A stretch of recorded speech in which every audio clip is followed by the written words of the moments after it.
V Nitre zrejme odhalili najväčšiu výrobňu marihuany v strednej Európe.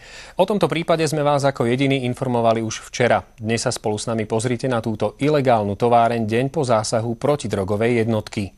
Šéfom výrobne marihuany bol 39-ročný Rakúšan, ktorý zamestnával iba Maďarov a Rakúšanov.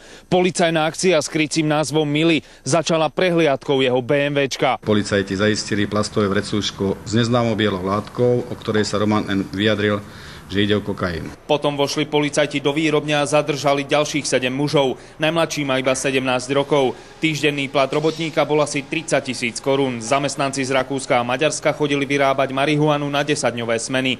Počas nich nemohli z haly vychádzať. Rakúšania a Maďari, ktorí vyrábali trávu len na vývoz, predstierali, že vyrábajú nábytok. Celkom slušní ľudia, ale nič viac, tak akože pozdravili sa. Hrozí im trest odňatia slobody až na 20 rokov.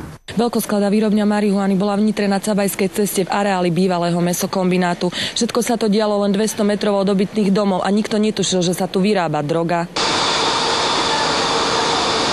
Výrobňa bola vybavená špeciálnym kamerovým systémom, ktorý mal zabrániť vstupu cudzích osôb dovnútra. Každý tušil, ale zase to je také, že na niekoho ukázať prstom to sa nedá. Policajti už včera večer začali vytrhávať a odstraňovať marihuanu. Likvidovali aj výrobnú halu, v ktorej bolo zariadenie na pestovanie a výrobu za niekoľko desiatok miliónov korún.